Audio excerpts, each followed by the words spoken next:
साहेब यांना मी विनंती करतो की त्यांनी मंचावर स्थान ग्रहण करावं।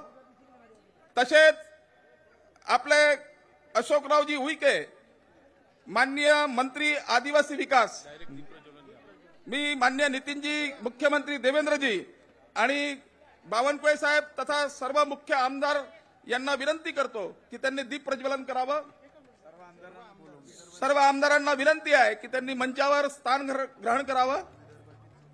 आजच्या कार्यक्रमाचे सन्माननीय अध्यक्ष आदरणीय नितीनजी गडकरी, आपल्या सगळ्यांचे नेते, तिसऱ्यांदा महाराष्ट्राचे मुख्यमंत्री झालेले आदरणीय देवेंद्रजी फडणवीस, आपल्या राज्याचे यशस्वी अध्यक्ष आणि महसूल मंत्री आदरणीय चंद्रशेखरजी बावनकुळे, मंचावरील सर्व मान्यवर नेते, उपस्थित कार्यकर्ता, पदाधिकारी बंधू आणि भगिनींनो, आपल्या सगळ्यांना कल्पना आहे की लोकसभेमध्ये जे कमी यश मिळालं त्यानंतर सर्व कार्यकर्त्यांच्या मनामध्ये महाराष्ट्रामध्ये सरकार येईल की नाही अशा प्रकारची शंका होती। ही शंका असताना आपले यशस्वी अध्यक्ष आणि माननीय देवेंद्रजी फडणवीस यांनी संपूर्ण महाराष्ट्र पालथा घातला आणि या पालथा घातल्यानंतर संपूर्ण कार्यकर्त्यांना प्रेरित केलं आणि प्रेरित करून महाराष्ट्रामध्ये पुन्हा एकदा मोठ्या प्रमाणात सत्ता आली। याचं कारण आपण सगळे आहात। याच शृंखलेमध्ये आदरणीय नितीनजी गडकरी यांनी जवळजवळ महाराष्ट्रामध्ये 45 सभा घेतल्या। या सभांच्या माध्यमातून जनतेमध्ये हा विश्वास जागृत केला की पुन्हा एकदा महाराष्ट्रामध्ये आणि महायुतीचं शासन येऊ शकतं। आपण सगळ्यांनी अनुभव घेतलाय की या महाराष्ट्रामध्ये 132 भारतीय जनता पार्टीचे आमदार निवडून आले। हा मोठा विजय या त्रयींचा आहे। आदरणीय नितीनजी गडकरी, माननीय देवेंद्रजी फडणवीस, माननीय चंद्रशेखरजी बावनकुळे आणि या सर्व आमदारांनी जे आपले उमेदवार होते यांनी अत्यंत परिश्रमपूर्वक आपापले मतदारसंघ बांधले। यातून हा विजय मिळालेला आहे आणि या विजयाचा आनंद आपण या ठिकाणी साजरा करतो। खरं म्हणजे कुणाला कल्पना नव्हती की अशा प्रकारचा विजय मिळेल की नाही, पण आपल्या सगळ्यांना कल्पना आहे की जे फेक नॅरेटिव्हनी लोकसभेमध्ये आपल्याला कुठेतरी यश कमी मिळालं, याच्यावरती सुधार करण्यात आला आणि संपूर्ण कार्यकर्ते पेटून उठले। आपण सगळ्यांनी पाहिली सगळी भाषणं, मग चंद्रशेखरजी बावनकुळेचं असो, देवेंद्रजी फडणवीसांचं असो, आदरणीय नितीनजी गडकरींचं असो, या सगळ्या भाषणामध्ये कार्यकर्त्यांनी जागृत झालं पाहिजे आणि या कार्यकर्त्यांनी कुठल्याही प्रकारे महाराष्ट्रामध्ये भारतीय जनता पार्टीचं शासन आलं पाहिजे असा चंग बांधला होता आणि आपल्या सगळ्यांच्या परिश्रमाने या महाराष्ट्रामध्ये भारतीय जनता पार्टीचं आणि महायुतीचं शासन आलं आणि पुन्हा एकदा तिसऱ्यांदा या महाराष्ट्राचे मुख्यमंत्री म्हणून आदरणीय देवेंद्रजी फडणवीस यांनी या ठिकाणी आसन भूषवलेलं आहे।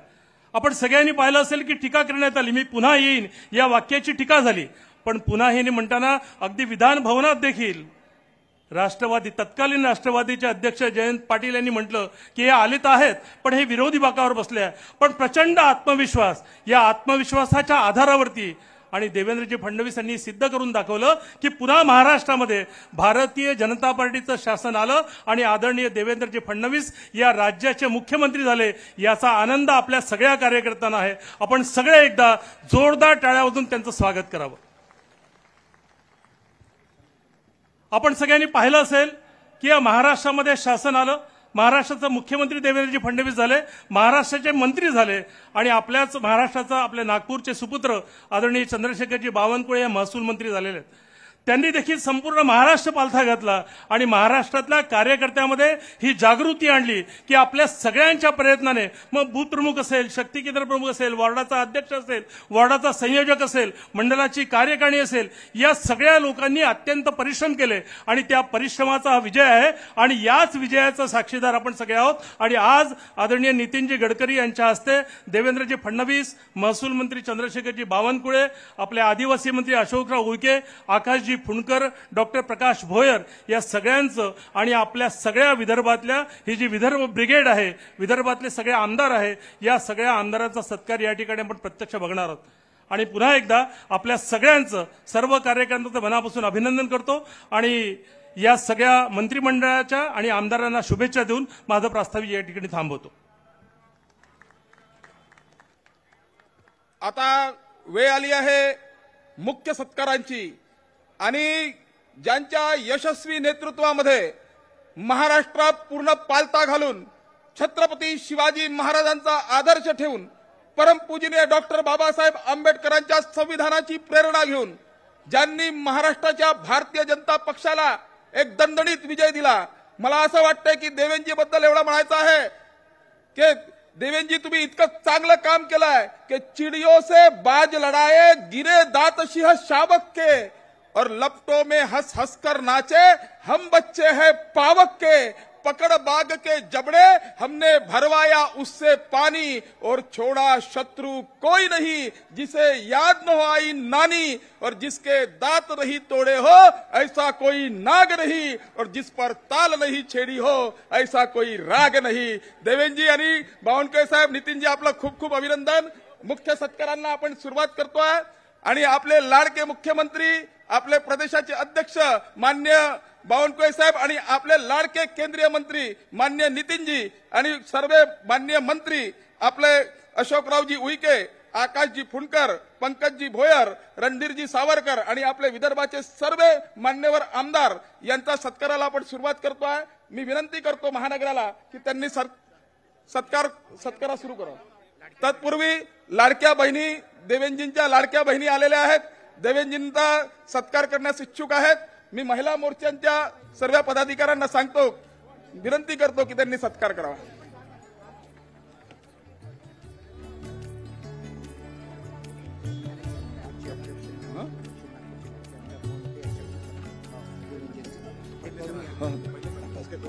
तसेच आपल्या दक्षिण नागपूरचे लाडके आमदार मोहनजी मते,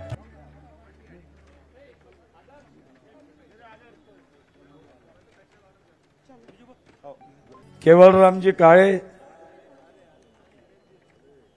मेळघाट मधून निवडून आलेले आपले लाडके आमदार केवळरामजी काळे यांचं स्वागत आदरणीय नितीनजी, देवेंद्रजी आणि बावनकुळे साहेब करतील अशी मी त्यांना विनंती करतो. प्रवीण भाऊ तायडे अचलपूर, प्रवीण भाऊ, उमेश भाऊ यावलकर मोर्शीमधून निवडून आलेले आपले नवनिर्वाचित आमदार उमेश भाऊ यावलकर यांचे स्वागत आदरणीय नितीनजी, देवेंद्रजी आणि बावनकुळे साहेब करतील अशी मी त्यांना विनंती करतो. आर्णीमधून निवडून आलेले आमचे राजूभाऊ तोडसाम यांचेही स्वागत या ठिकाणी आदरणीय नितीनजी, आदरणीय देवेंद्रजी, आदरणीय बावनकुळे साहेब करतील अशी विनंती करतो. उमरखेडमधून निवडून आलेले आपले आमदार किसनराव वानखेडेजी आले का? त्यानंतर आर्वीमधून निवडून आलेले आपले नवीन तरुण तडफदार आमदार श्री सुमित भाऊ वानखेडे यांचंही स्वागत आदरणीय नितीनजी, आदरणीय देवेंद्रजी, आदरणीय बावनकुळे साहेब करतील अशी मी त्यांना विनंती करतो.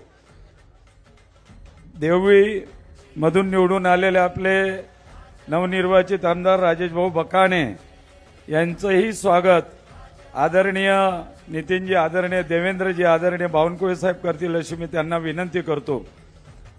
हिंगणघाट मधून निवडून आलेले आपले दमदार आमदार समीर भाऊ कुणावार, कुठे या या या समीर भाऊ कुणावार, आज दुपट्टा नाही, समीर भाऊंचंही स्वागत आदरणीय नितीनजी, आदरणीय देवेंद्रजी, आदरणीय बावनकुळे साहेब करतील अशी मी त्यांना विनंती करतो. त्यानंतर राजुरा इथून निवडून आलेले आपले नवनिर्वाचित आमदार देवराव भाऊ भोंगळे यांचेही स्वागत आदरणीय नितीनजी, आदरणीय देवेंद्रजी, आदरणीय बावनकुळे साहेब करतील अशी मी त्यांना विनंती करतो. यानंतर चंद्रपूर मधून निवडून आलेले आमचे आमदार आदरणीय किशोर भाऊ जोरगेवारजी यांचेही स्वागत. किशोर भाऊ आले, जोरगेवार साहेब यांचेही स्वागत आदरणीय नितीनजी, आदरणीय देवेंद्रजी, आदरणीय बावनकुळे साहेब करतील अशी मी त्यांना विनंती करतो. चिमूरचे प्रतिनिधित्व करणारे दमदार आमदार श्री बंटीभाऊ वांगडियाजी यांचाही सत्कार आदरणीय नितीनजी, आदरणीय देवेंद्रजी, आदरणीय बावनकुळे साहेब करतील अशी मी विनंती करतो. वरोरा करंजी देवतळे यांचं लग्न असल्यामुळे आलं नसेल, आलं नाही.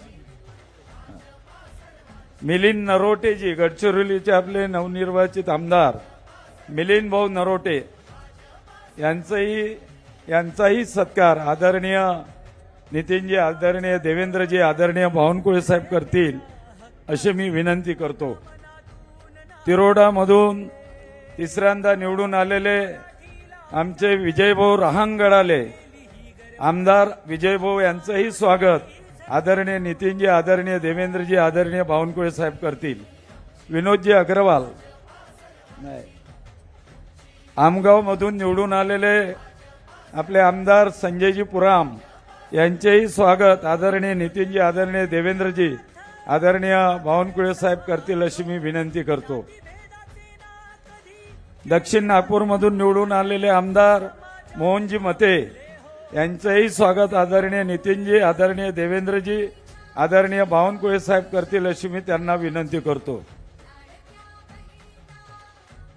नागपूर पूर्वमधून निवडून आलेले आदरणीय आमदार श्री कृष्णाभाऊ खोपडे यांचंही स्वागत आदरणीय नितीनजी, आदरणीय देवेंद्रजी, आदरणीय बावनकुळे साहेब करतील अशी मी त्यांना विनंती करतो. मध्य नागपूरमधून निवडून आलेले आमदार प्रवीण भाऊ दटके यांचेही स्वागत आदरणीय नितीनजी, आदरणीय देवेंद्रजी, आदरणीय बावनकुळे साहेब करतील अशी मी त्यांना विनंती करतो.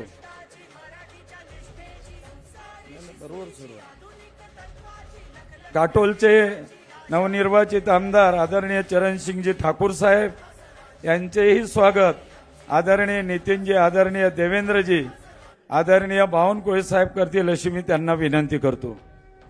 सावनेरमधून नवनिर्वाचित आमदार डॉक्टर आशिषजी देशमुख साहेब यांचेही स्वागत आदरणीय नितीनजी, आदरणीय देवेंद्रजी, आदरणीय बावनकुळे साहेब करतील अशी मी विनंती करतो. त्यानंतर हिंगणामधून निवडून आलेले आदरणीय समीर भाऊ मेघे यांचेही स्वागत आदरणीय बावनकुळे साहेब, आदरणीय नितीनजी, आदरणीय देवेंद्रजी करतील अशी विनंती करतो. आदरणीय अनिलजी बोंडे राज्यसभा सदस्य यांचेही स्वागत आदरणीय नितीनजी, आदरणीय देवेंद्रजी, आदरणीय बावनकुळे साहेब करतील अशी मी त्यांना विनंती करतो. आणि या ठिकाणी माजी खासदार डॉक्टर विकासजी महात्मे यांना विनंती करतो की आपण मंचावर यावं. मी आदरणीय बावनकुळे साहेब यांना विनंती करतो की आपण आजच्या सत्कार समारोहाला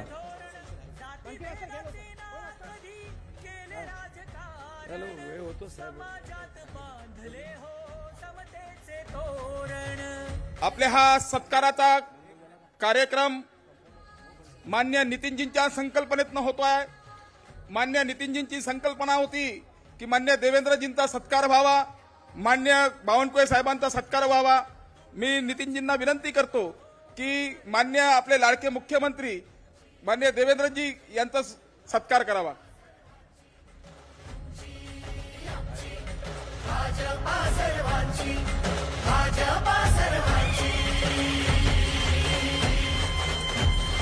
श्रमिकांच्या शक्तीची, भाविकांच्या भक्तीची, शेतकऱ्याच्या कष्टाची, मराठीच्या निष्ठेची, संस्कारी शिस्तीची, आधुनिक तत्वाची, तसेच आपले यशस्वी प्रदेशाचे अध्यक्ष मान्य चंद्रशेखरजी बावनकुळे यांचा सत्कार मान्य नितीनजींनी करावा. एकदम अद्भुत क्षण, सुवर्ण क्षण. भारतीय जनता पक्षाचा, भारतीय जनता पक्षाचा, भारत माता की, भारत माता की.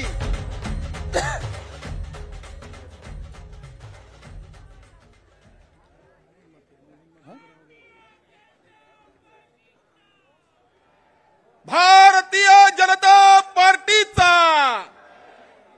अटल जी ने कहा था कि हम अपने को ही पहचाने, आत्मशक्ति का निश्चय ठाने, पड़े हुए झूठे शिकार को सिंह जाते नहीं है खाने, आंखों में वैभव के सपने, पग में तूफानों की गति हो, राष्ट्रभक्ति का ज्वार न रुकेगा, आए जिसकी हिम्मत हो.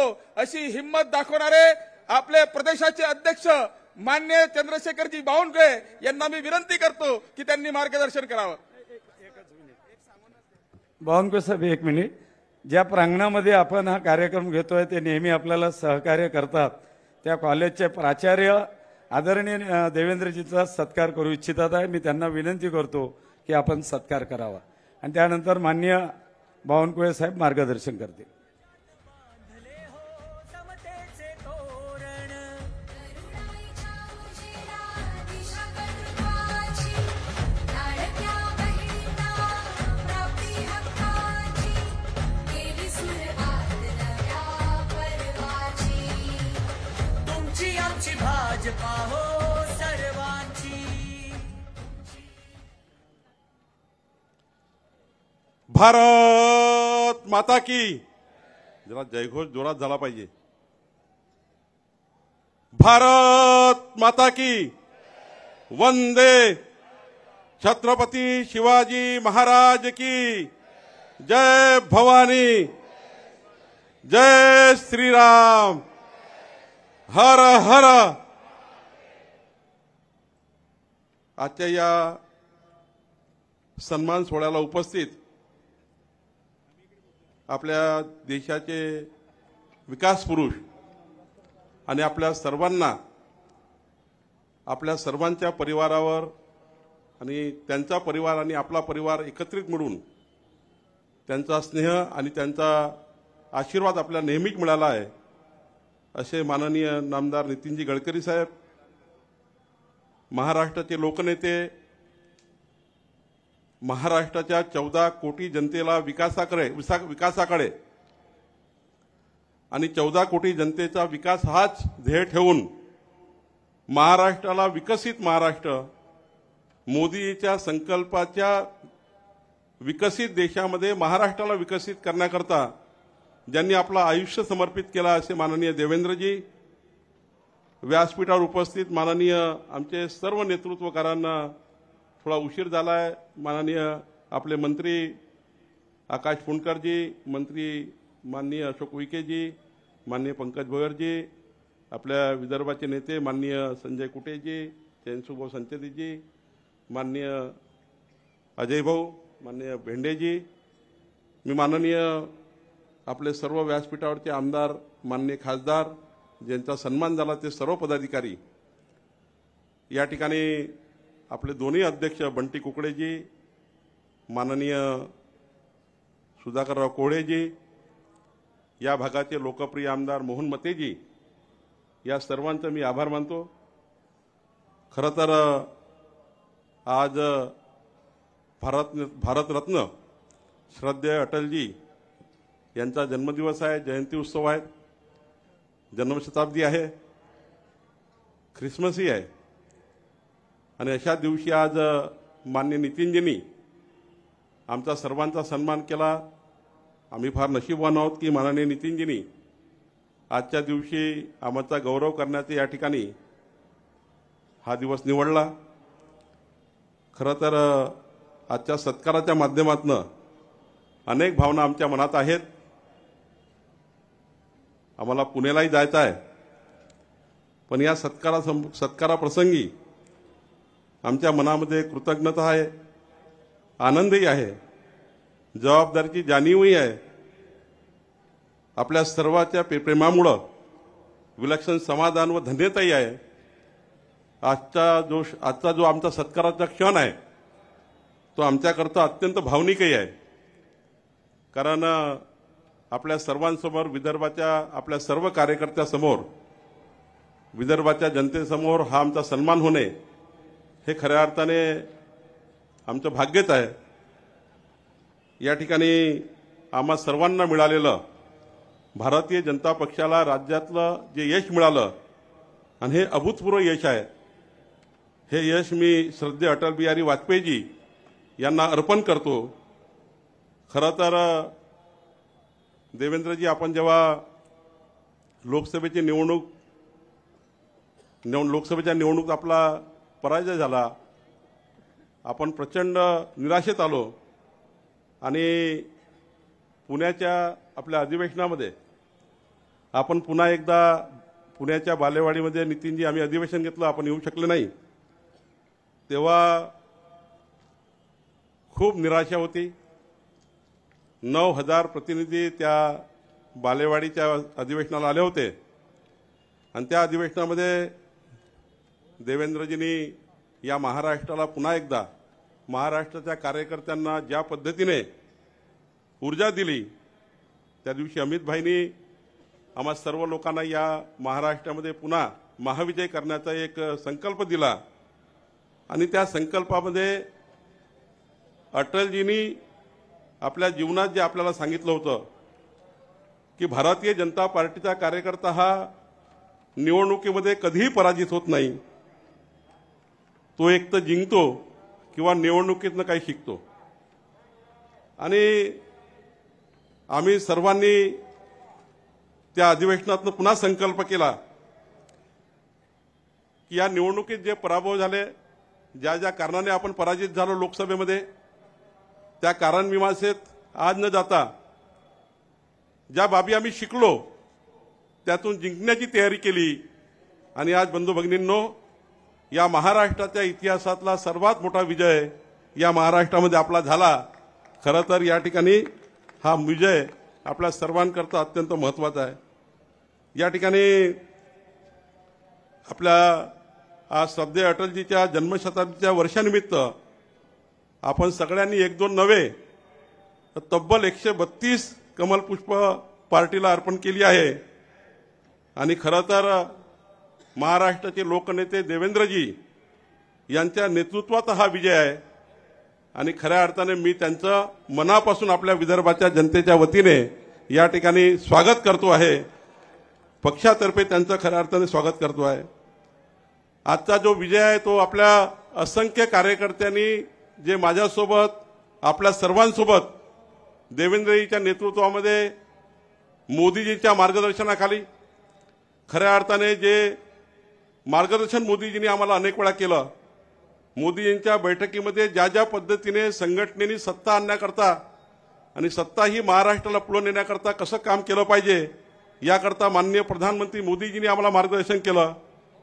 माननीय अमित भाईंनी या निवडणुकीच्या काळामध्ये 10,000 कार्यकर्त्याशी, प्रमुख कार्यकर्त्याशी निवडणुकीच्या विजयाचा मूलमंत्र दिला. आमच्या नड्डाजींनी संघटनेमध्ये आम्हाला फ्री हँड दिलं. संघटनेमध्ये जे जे काही निर्णय घ्यायचे असतील, कधी निर्णय चुकले असतील, देवेंद्रजीलाही माहिती आहे काही निर्णय आमचे चुकले होते, पण तरी त्या ठिकाणी आमच्या पाठीशी राहून माननीय नड्डाजींनी त्या ठिकाणी आम्हाला त्या ठिकाणी पूर्ण पाठबळ दिलं आणि म्हणून या ठिकाणी खऱ्या अर्थाने आम्हाला काम करण्याकरता संधी मिळाली, ऊर्जा मिळाली. नितीनजींनी जेव्हा जेव्हा मी त्यांच्याकडे गेलो, खरं तर नितीनजींनी सुद्धा जेव्हा जेव्हा संघटनेकरता नितीनजींनी वेळ मागितला, मग लोकसभेच्या निवडणुकीमध्ये त्यांनी 65 ठिकाणी प्रवास केले आणि या विधानसभेच्या निवडणुकीमध्ये नितीनजींनी 65 सभा केल्या आणि 74 स्पॉटवर नितीनजींनी त्या ठिकाणी जाऊन आपल्या सर्वांना मार्गदर्शन केलं. आणि मला वाटतं खऱ्या अर्थाने नितीनजीचे आशीर्वादही या ठिकाणी अत्यंत महत्त्वाचे होते. मला आठवतं देवेंद्रजी मुंबईच्या एका, मला वाटतं ठाण्याच्या अधिवेशनामध्ये, पक्षाच्या बैठकीमध्ये आपण या ठिकाणी म्हटलं होतं, लोकांनी खिल्ली उडवली, मी पुन्हा येईल आणि या महाराष्ट्रासमोर आपण या ठिकाणी मी पुन्हा येईन हा वक्तव्य केलं होतं. या महाराष्ट्राचे लोकप्रिय मुख्यमंत्री म्हणून आपण 14 ते 19 या काळाचा मी साक्षी आहे. मी आपल्या मंत्रिमंडळामध्ये आणि आपल्या जवळून काम केलं आहे. मला ते दिवस आठवतात की 14 ते 19 काळ असा बघितला आहे की या काळामध्ये वर्षा रामगिरीचा जो विकासाचा कामाचा धडाका होता, आपल्या महाराष्ट्रामध्ये आपला मुख्यमंत्री म्हणून कामाचा धडाका होता. वर्षा रामगिरीचा उल्लेख एवढा करतो की सकाळी 9 वाजताचा दिवस पहाटे 4 वाजेपर्यंत संपून जायचा, तरी देवेंद्रजी आपला त्या ठिकाणी झोपायला जायचे नाही. 4-4:30 वाजता पहाटे जेव्हा दिवा बंद व्हायचा, खऱ्या अर्थाने मी इतका या महाराष्ट्राला जागणारा मुख्यमंत्री खऱ्या अर्थाने ना मिळू शकत, ना भूतो ना भविष्यती असं काम माननीय देवेंद्रजींनी उभं केलं आणि म्हणूनच त्यांना विश्वास होता की या महाराष्ट्रामध्ये आपण पुन्हा येऊ. पण या ठिकाणी 2019 मध्ये आपल्याला माहिती आहे, त्यात मी जात नाही, प्रचंड मोठी गद्दारी झाली. देवेंद्रजींना मागे आणण्याचा खूप प्रयत्न झाला. मला खूप वाईट वाटायचं. देवेंद्रजी जेव्हा व्यक्तिगत जीवनामध्ये, सार्वजनिक जीवनामध्ये, सांस्कृतिक जीवनामध्ये, आपल्या आयुष्यामध्ये ज्या पद्धतीने टीका व्हायच्या, ज्या पद्धतीने देवेंद्रजींना खऱ्या अर्थाने निंदा नालस्ती करायचे, कधी सामाजिक करायचे, कधी राजकीय करायचे, हृदय पिटाळून जायचं, इतकं वाईट बोलायचे. आणि देवेंद्रजी शांतपणे या सर्व आलेल्या संकटाला समोर गेले. मला आठवतात तेव्हाचे मुख्यमंत्री हे घरी झोपले होते, पण देवेंद्रजी कोरोनाच्या काळामध्ये, आपण आयसीयू मध्ये कोरोनाच्या काळामध्ये जात होतात ते दिवस या महाराष्ट्राच्या सेवेचे आम्ही बघितले, त्या महाराष्ट्राच्या सेवेचे बघितले. देवेंद्रजी, कोरोनाच्या काळात तुम्ही ज्या पद्धतीने आयसीयू फिरले, म्हणूनच महाराष्ट्राच्या जनतेच्या मनामध्ये तुमच्याबद्दल एक सहानुभूती, एक त्या ठिकाणी भावना त्या ठिकाणी निर्माण झाल्या. आणि ज्या पद्धतीने या ठिकाणी आपल्याला सर्वांना भारतीय जनता पार्टीना कटगळ्यात उभं करण्याचं काम केलं, ते दिवस त्या ठिकाणी आपण बघितले आहे. या ठिकाणी मी एवढंच सांगेल, फार जास्त वेळ घेत नाही. हाच आमचा सत्कार, हा खऱ्या अर्थाने आपल्या सर्व कार्यकर्त्याचा कष्टाचा सत्कार आहे. या ठिकाणी ज्या कार्यकर्त्यांनी रात्रंदिवस खूप मेहनत केली आहे, त्या सर्व रात्रंदिवस काम करणाऱ्या कार्यकर्त्याचे मी आभार मानले पाहिजे. आपल्याला माहिती आहे की आज आपलं सरकार आलं आहे. हे सरकार येताना माननीय देवेंद्रजी, आपलं केंद्रीय नेतृत्व मोदीजी असतील, आपले नेते देशाचे माननीय नितीनजी, आपण सर्वांनी खूप प्रचंड मेहनत केली आहे. आपल्या या ठिकाणी बसलेले देवदुर्लभ कार्यकर्ते, ज्यांनी आपल्या जीवाचं रान केलं आहे, रक्ताचं पाणी केलं आहे, हळाचे काळं केले आहेत. खऱ्या अर्थाने माझ्यासारख्या कार्यकर्त्याला अभिमान आहे की तुमच्यासारखे देवदुर्लभ कार्यकर्ते आणि नेते आमच्या नशिबात आहे. म्हणूनच आम्ही हे सर्व करू शकलो आणि म्हणूनच हा सन्मान मी तुम्हाला समर्पित करतो आहे. कालच आपण देवेंद्रजी सुमतीताई सुकळीकरांच्या जन्मशताब्दी महोत्सव सोहळ्याला उपस्थित होतो. त्या ठिकाणी ज्या पद्धतीने आपल्या जुन्या कार्यकर्त्याचा सन्मान आपण करत होतो, अशा जुन्या कार्यकर्त्यांनी किती काम केलं असेल, तेव्हा आपल्याला या ठिकाणी पोहोचता आलं आणि तुम्हाला मला हा सन्मान मिळतो आहे. खऱ्या अर्थाने त्या कार्यकर्त्याचा अभिमान आपल्या सर्वांना आहे. या ठिकाणी मी माझ्याबद्दल तर काही सांगायची या ठिकाणी फार मला या ठिकाणी जास्त वेळ घ्यायचा नाही आहे. पण देवेंद्रजी मला आठवतात 1992चा काळ, त्या काळात मी छत्रपती सेनेत होतो. 3 वर्ष नितीनजींनी 92 ते 95 चंद्रशेखर बावनकुळेंनी भारतीय जनता पार्टीत काम केलं पाहिजे. मी छोटा होतो फार, पण ऑटो रिक्षा चालवत होतो. तेव्हा नितीनजीने मला घरी बोलून मनोहरराव सोनकुसेसोबत काम करायचो. नितीनजीने मला बोलू सांगितलं की तू भाजपाचं काम कर. 95ला तो दिवस आला, स्वर्गीय गोपीनाथजी आले, संघर्ष यात्रा आली. नितीनजीने मला हात धरून कोराडला येऊन माझं स्वागत केलं, मला पक्षात घेतलं. मला तोही दिवस आठवतो की सुनील केदारांनी माझ्या घराचे, माझ्या प्रॉपर्टीचे सारे पैसे अडवले सरकार आल्यावरही. नितीनजी, तोही दिवस आठवतो की तुम्ही त्या दिवशी मंत्रालयात राज्याचे सार्वजनिक बांधकाम मंत्री, कॅबिनेट मंत्री असूनही मला हात पकडून त्या डेस्क ऑफिसरकडे घेऊन गेले. एक कॅबिनेट मंत्री राज्याचा तेव्हा 1997 मध्ये मला हात धरून एका डेस्क ऑफिसरकडे घेऊन गेले आणि माझ्या समोर आत्ता 5 मिनिटांमध्ये बावनकुळेची ऑर्डर निघाली पाहिजे.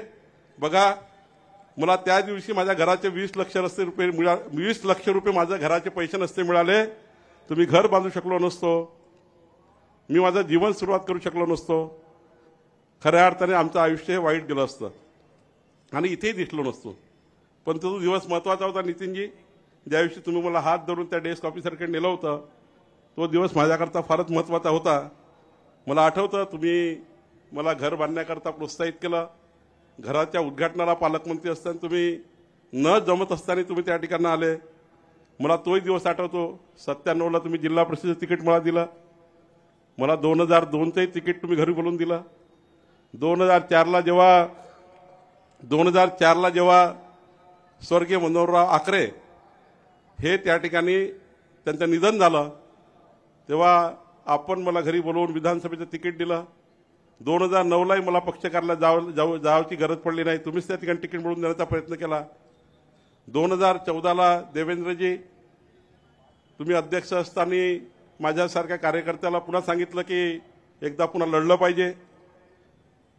नितीनजींनी तेव्हाही त्या ठिकाणी खूप प्रचंड ताकद दिली.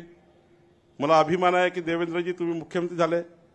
आपण माझ्यासारख्या कार्यकर्त्याला बोलवून या राज्याचं ऊर्जामंत्री पद, त्या पदावर काम करण्याची संधी, मंत्री म्हणून कसं काम केलं पाहिजे त्याचं मार्गदर्शन, राज्यात समाजाच्या शेवटच्या गरीब माणसांना शेतकऱ्यांना वीज मिळवून देण्याकरता दिलेलं प्रोत्साहन, नितीनजींनी सांगितलं काही झालं तरी 15 लाख शेतकऱ्याच्या घरी वीज कनेक्शन गेलं पाहिजे, त्याकरता करावयाची कारवाई, हे सारे दिवस आठवतात. सारे दिवस आठवतात. कधी कधी मी एकटा असलो की हे सारं आठवतं, भीती वाटतं. जुन्या काळात गेलं का देवेंद्रजी, कधी कधी भीती वाटली की मी आई महालक्ष्मीच्या मंदिरात चालला जातो, दर्शन करून घरी येऊन जातो. खरं तर भावनात्मक दिवस आहे. आणि देवेंद्रजी तुम्ही खरंच खूप ताकद दिली नेत्यांना. भारतीय जनता पार्टीत आणून नेता कसं बनवायचे हे नितीनजीकडे आपण त्या ठिकाणी शिकलो पाहिजे. आणि नेतृत्वाला संधी कशी द्यायची हे देवेंद्रजीकडे शिकलं पाहिजे. जर तुम्ही संधी दिली नसती तर आम्ही सर्व इथे नसतो. नितीनजी तुम्ही तेव्हा हात पकडून आम्हाला पक्षात नसतं घेतलं तर आम्ही इथे नसतो. त्यामुळं तुम्ही दोघंही देवदुर्लभ आहात आणि तुमच्यासारखे देवदुर्लभ नेते आमच्या नशिबात आहे. खरं तर आमचंच हीच आमची कमाई आहे. या ठिकाणी मला आठवतं 4 ऑक्टोबर 2019 देवेंद्रजीच्या हातात हात देऊन रात्रभर आम्ही बसलो होतो. देवेंद्रजी खरं तर त्या दिवशीची रात्र मी कधीच विसरू शकत नाही. आणि नितीनजी ती अस्वस्थता जी होती ती प्रचंड होती. 4 ऑक्टोबरचा दिवस असा होता की आम्ही सर्व निराश होतो, अस्वस्थ होतो.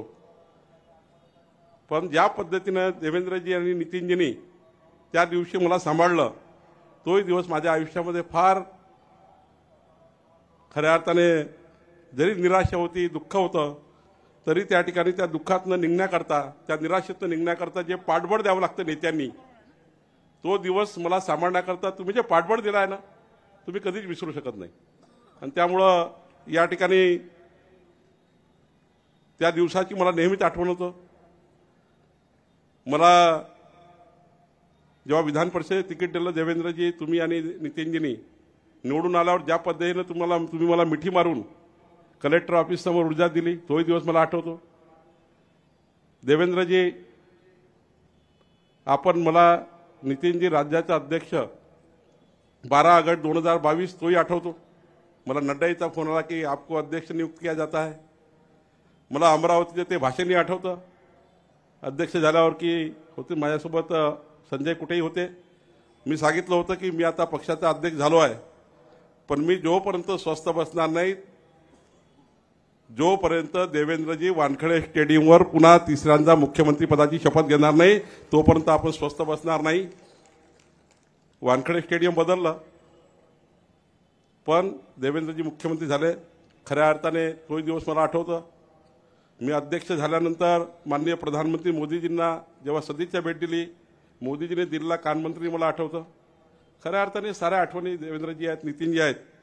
आणि मला अभिमान आहे की आपल्या नेतृत्वामुळं आपण सर्वांनी हा महाविजय प्राप्त केला आहे. कार्यकर्त्यांनी खूप त्या ठिकाणी मेहनत केली आहे. खरं तर 3-3दा, 4-4दा, 5-5दा मी प्रत्येक जिल्ह्यात आपल्या सर्वांसोबत आपण काम केलं. आपल्या सर्वांचं मार्गदर्शन होतं आणि म्हणूनच आपण या ठिकाणी आज लोकसभेच्या घोर निराशेतनं बाहेर निघालो. आणि आज आपण या ठिकाणी महाराष्ट्राच्या पुन्हा एकदा 14 कोटी जनतेच्या सेवेकरता पुन्हा या सेवेमध्ये निघालो आहे. मला आठवतं की जेव्हा देवेंद्रजी आपला विजय झाला आणि ज्या पद्धतीने महाराष्ट्रात मॅन्डेट मिळालं, तोही दिवस आपल्याकरता आनंदाचा होता. आणि ज्या दिवशी आपण मुख्यमंत्री पदाची शपथ घेतली, त्या दिवशी महाराष्ट्रातल्या असंख्य कार्यकर्त्याच्या मनातला जो एक त्या ठिकाणी आनंद होता. देवेंद्रजी, आपल्याला एखाद्या वेळी तो आनंद तुम्हाला माहिती आहे, पण मला माहिती आहे की महाराष्ट्राच्या प्रत्येक कार्यकर्त्याच्या मनामध्ये होतं की देवेंद्रजी या महाराष्ट्राचे मुख्यमंत्री व्हावे. या ठिकाणी खरं तर मी जास्त वेळ घेऊ शकत नाही, पण मी पुन्हा एकदा आपले सर्वांचे आभार मानतो. मी देवेंद्रजीचे आभार मानतो की राज्याचा अध्यक्ष म्हणून देवेंद्रजी, आपण सर्वात माझ्या जीवनातलाही एक महत्त्वाचा दिवस आहे. या महाराष्ट्राच्या मंत्रिमंडळात मुख्यमंत्री उपमुख्यमंत्र्यानंतर पहिला मंत्री म्हणून आपण मला शपथ दिली, तोही दिवस माझ्या जीवनातला सर्वात महत्त्वाचा दिवस होता.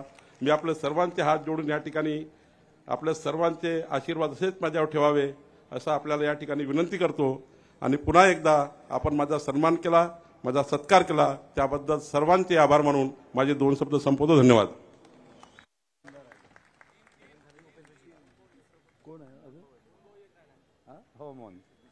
या ठिकाणी दक्षिण नागपूरचे आमदार आदरणीय मोहनजी मते उपस्थित झालेले आहे. त्यांचंही स्वागत आदरणीय नितीनजी, आदरणीय देवेंद्रजी, आदरणीय बावनकुळे साहेबांनी करावं अशी विनंती करतो. तद्वतच तिवसाचे आपले नवनिर्वाचित आमदार राजेशजी वानखेडे हे सुद्धा आपल्यामध्ये उपस्थित झाले. त्यांचंही स्वागत आपण करावं अशी विनंती करतो. उमरखेडचे आमदार किसनराव वानखेडेजी हे सुद्धा आपल्यामध्ये उपस्थित झालेले आहे. यांचंही स्वागत आपण करावं अशी विनंती. मी अध्यक्ष आहे, मला वेळ होत आहे, पण माझं शेवटचं विसरून गेलो आहे. एकच मिनिट उभे राहिले चालतं. खरं तर मी जे बोलायचं ते राहूनच गेलाय. खरं तर मी अनुभवलेले देवेंद्रजी आज थोडंसं मी स्वतः लिहिलं आहे देवेंद्रजी, त्यामुळे जरा तुम्ही आज थोडं माफ करा. मला माहिती आहे आपल्याला पुण्याला जायचं आहे. खरं तर देवेंद्रजीचा सत्कार होत आहे आणि देवेंद्रजीचा सत्कार होत असताना पक्षाचा अध्यक्ष म्हणून मी आज सकाळी लिहून काढलाय. हे मीच लिहून काढलं आहे. 2-2.5 तास बसलो आणि लिहून काढलं. मी अनुभवलेले देवेंद्रजी लिहून काढले आहे. देवेंद्रजी म्हणजे माणुसकी, देवेंद्रजी म्हणजे परममित्र, देवेंद्रजी म्हणजे आधार, देवेंद्रजी म्हणजे सरळ मदत, देवेंद्रजी म्हणजे अतूट विश्वास, देवेंद्रजी म्हणजे चारित्र्य, देवेंद्रजी म्हणजे निर्मळ हास्य, देवेंद्रजी म्हणजे बाणेदारपणा, देवेंद्रजी म्हणजे ध्यासपर्व, देवेंद्रजी म्हणजे कदम मिलाकर चलना होगा, देवेंद्रजी म्हणजे बेरीज आणि देवेंद्रजी म्हणजे चक्रव्यूह भेदणारा आधुनिक अभिमन्यू.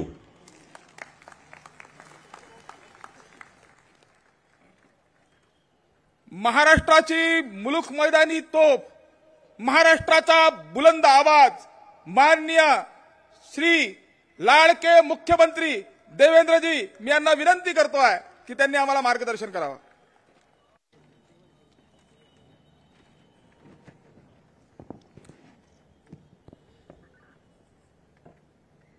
हिंदवी स्वराज्याचे सरसंस्थापक छत्रपती शिवरायांना मानाचा मुजरा करतो. भारतीय राज्यघटनेचे शिल्पकार भारतरत्न डॉक्टर बाबासाहेब आंबेडकर यांना मानवंदना अर्पित करतो.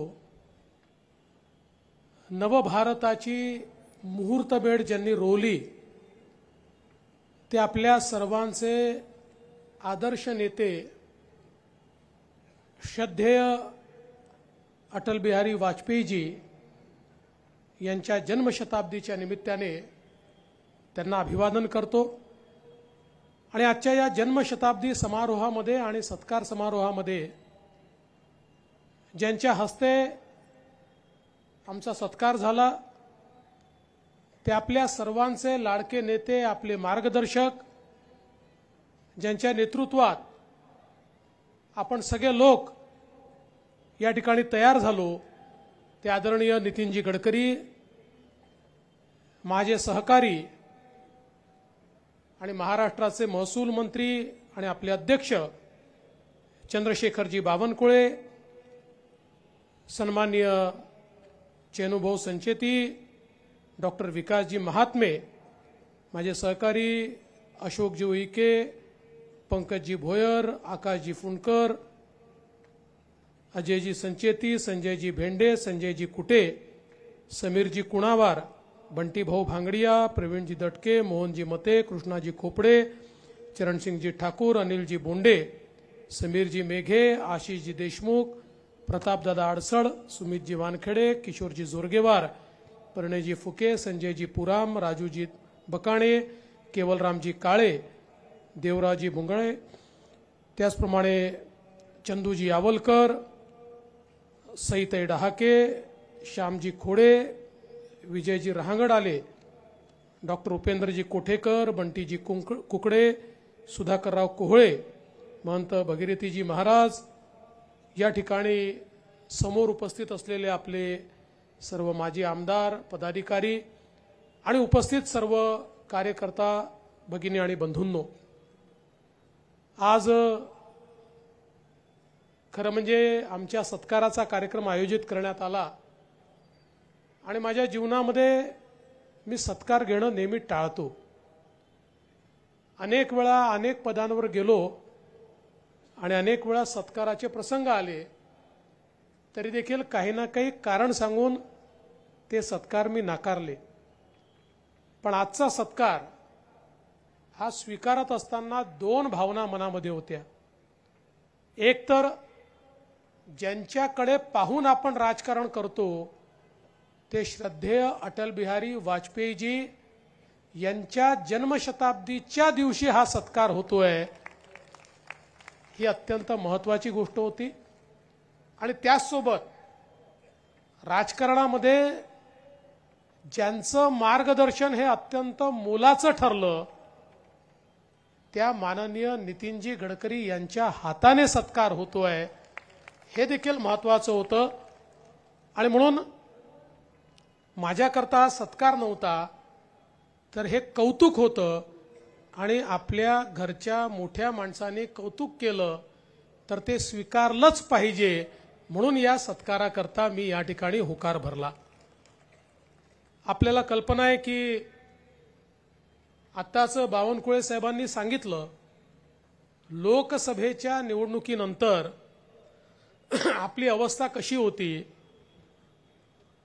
तर अटलजींच्या शब्दात सांगायचं झालं, भरी दोपहरी में अंधियारा, सूरज परछाई से हारा, अंतरतम का नेह चोड़े, बुझी हुई बाती सुलगाए, आओ फिर से दिया जलाए, आओ फिर से दिया जलाए, अशी आपली अवस्था होती. आणि म्हणूनच आपणच त्यानंतर अटलजींच्या शब्दामध्ये एकमेकाला सांगितलं, क्या हार में क्या जीत में, किंचित नहीं भयभीत में, जीवन के संघर्ष पथ पर ये भी सही वो भी सही. आणि असं म्हणून पुन्हा एकदा आपण सगळे कामाला लागलो आणि हा महाविजय आपण या ठिकाणी प्राप्त केला. आणि म्हणून आज जो सत्कार या ठिकाणी होतोय, हा मंचावर बसलेल्या आमचा जरी सत्कार असला तरी देखील तो सत्कार तुमच्या सगळ्यांच्या वतीनं आम्ही स्वीकारतो आहे. भाजपच्या असंख्य कार्यकर्त्यांच्या वतीनं आम्ही स्वीकारतोय, कारण कार्यकर्त्यांचं प्रतीक म्हणून या ठिकाणी आम्ही बसलो आहोत. एकदा सुप्रियाताई असं म्हणाल्या होत्या, अकेला देवेंद्र क्या करेगा. सुप्रियाताईंचं म्हणणं खरं होतं, अकेले देवेंद्र की कोई औकात नहीं है, अकेला देवेंद्र कुछ नहीं कर सकता. पण त्यावेळी ताईंना हे माहिती नव्हतं, देवेंद्र अकेला नहीं है, पूरी भारतीय जनता पार्टी उसके साथ है. आणि भारतीय जनता पार्टी ज्याच्या पाठीशी उभी राहते, माननीय मोदी साहेबांसारखे, माननीय गडकरी साहेबांसारखे नेते ज्यांच्या पाठीशी उभे आहेत, त्यांची शक्ती आणि त्या शक्तीचं आकलन हे कधीच त्यांना येऊ शकत नाही.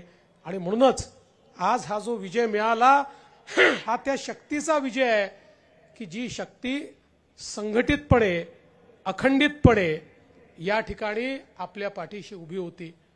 आणि अटलजींचा जो मंत्र होता, टूटे हुए सपने की सुने कौन सिसकी, अंतर को चीर व्यथा पलकों पर ठिठकी, हार नहीं मानूंगा रार नहीं ठानूंगा, काल के कपाल पर लिखता मिटाता हूं, गीत नया गाता हूं, गीत नया गाता हूं. ही जी प्रेरणा आपल्याला होती, ही प्रेरणा खऱ्या अर्थानं या विजयाकडे आपल्याला नेत होती. आणि हे सगळं होत असताना आज खऱ्या अर्थानं स्वर्गामध्ये अटलजी हे सर्वाधिक या ठिकाणी आनंदी असतील की ज्या भारतीय जनता पक्षाला एक नवीन उभारी त्यांनी दिली आणि ज्यांनी सांगितलं की पश्चिमी तटावर उभा राहून मी या ठिकाणी सांगतो, अंधेरा छटेगा, सूरज निकलेगा और कमल खिलेगा, ते त्यांनी होताना बघितलं. 2014 साली मोदीजींच्या रूपानं पूर्ण बहुमताचं सरकार आणि आज महाराष्ट्रामध्ये न भूतो न भविष्यती अशा प्रकारचा प्रचंड मोठा विजय की एकट्या भाजपला 132 जागा आणि महायुतीला 237 जागा हा प्रचंड मोठा विजय या ठिकाणी मिळताना त्यांनी बघितला. मला असं वाटतं की त्यांच्या जन्मशताब्दीच्या वर्षी आणि राष्ट्रीय स्वयंसेवक संघाचीही शताब्दी जेव्हा पूर्ण होते आहे त्यावेळी या महाराष्ट्रामध्ये असं सरकार येणं यापेक्षा मोठी आदरांजली सुमनांजली दुसरी कुठलीच असू शकत नाही हे मी निश्चितपणे सांगू इच्छितो. आणि आज खरं म्हणजे या निमित्ताने महाराष्ट्रातल्या जनतेचे आभार तर अनेक वेळा मानले, कारण त्यांच्याशिवाय हा विजय मिळू शकत नाही. माननीय आपल्या देशाचे नेते माननीय मोदीजी ज्यांच्या नेतृत्वात आपण ही निवडणूक लढलो त्यांचे आभार मानले, नड्डाजींचे मानले, माननीय अमित भाईंचे मानले, माननीय राजनाथ सिंगजींचे मानले, माननीय आपले नेते गडकरी साहेबांचे मानले.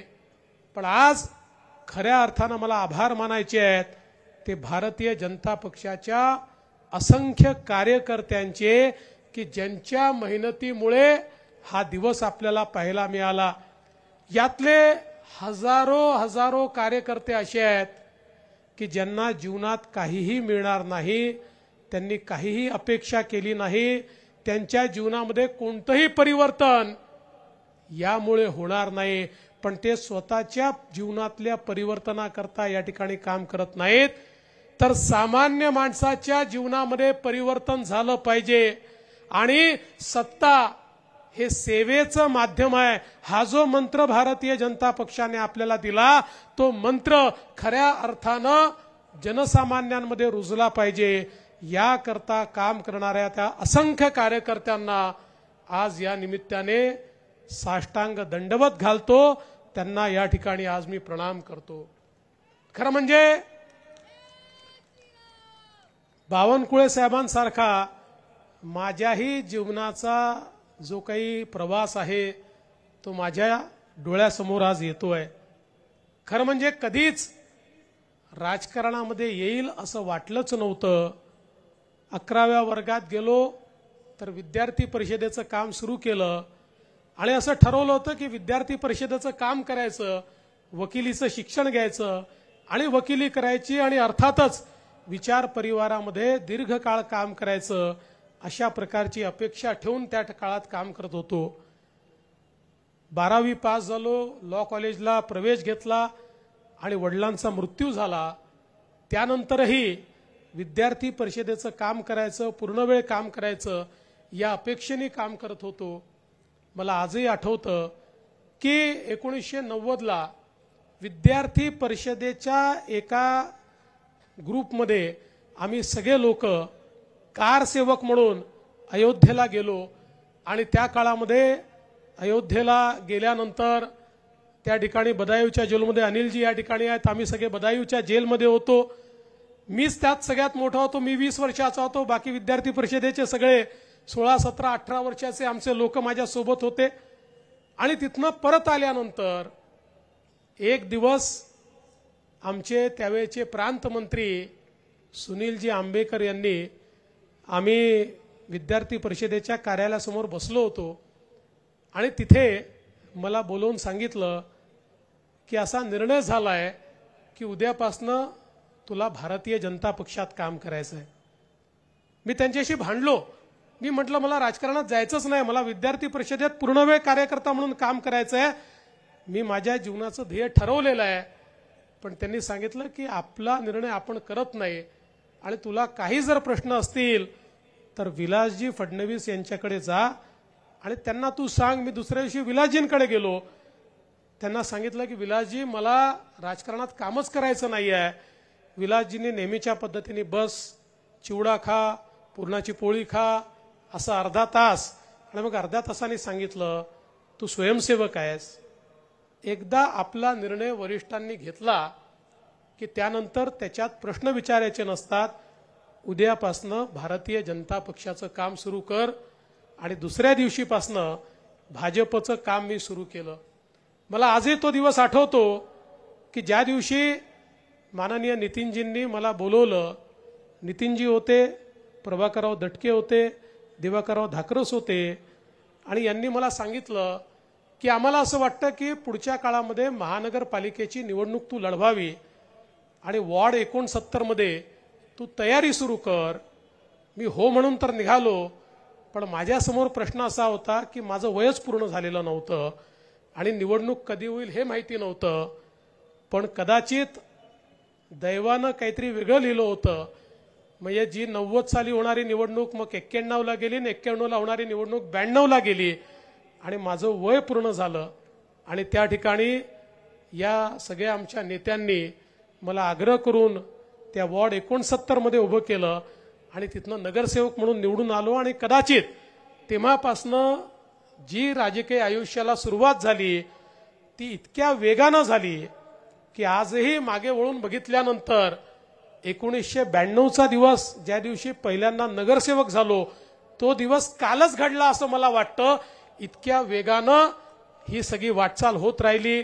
महापौर झालो, आमदार झालो, पक्षात महामंत्री झालो, युवा मोर्चाचा राष्ट्रीय उपाध्यक्ष झालो, पक्षामध्ये प्रदेशाचा अध्यक्ष झालो, मुख्यमंत्री झालो, विरोधी पक्षनेता झालो, पुन्हा उपमुख्यमंत्री झालो, पुन्हा मुख्यमंत्री झालो. अशा प्रकारची ही सगळी वाटचाल आपण सगळे लोक या वाटचालीचे साक्षीदार आहात. पण निश्चितपणे माननीय नितीनजी असतील, माननीय गोपीनाथराव मुंडेजी असतील, माननीय प्रमोदजी असतील, माननीय भाऊसाहेब फुंडकर असतील, या सगळे जे आपले नेते मंडळी आहेत या सगळ्या नेते मंडळींचा खरं म्हणजे या सगळ्या वाटचालीमध्ये एक अत्यंत महत्त्वाचा अशा प्रकारचा वाटा राहिला. त्यांच्या मार्गदर्शनामुळेच माझ्यासारखा एक सामान्य कार्यकर्ता हा या ठिकाणी पोचू शकला. आणि अनेक लोकांनी जी काही मेहनत केली म्हणजे मला या गोष्टीची नेहमीच जाणीव राहिली आहे की माझ्यासारखे माझ्या क्षमतेचे किंवा कदाचित माझ्यापेक्षा जास्त क्षमतेचे देखील अनेक कार्यकर्ते त्या कालखंडामध्ये होते.